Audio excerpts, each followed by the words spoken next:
Every day at school, he would get a free lunch from a government program. He didn't want a free lunch. He wanted his own lunch. One in a brown paper bag, because he knew a kid with a brown paper bag had someone who cared for him.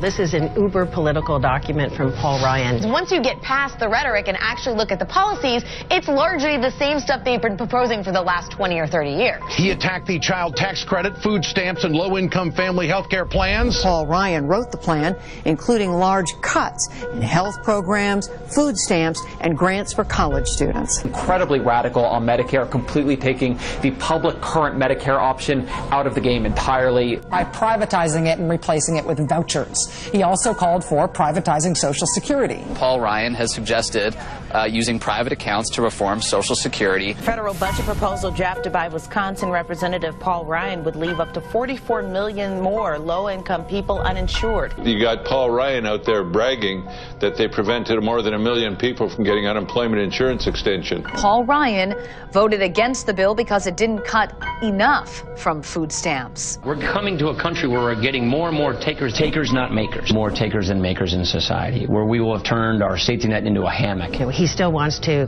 cut taxes on the rich, but he also wants to punish the poor. In other words, the poor are to blame for their situation.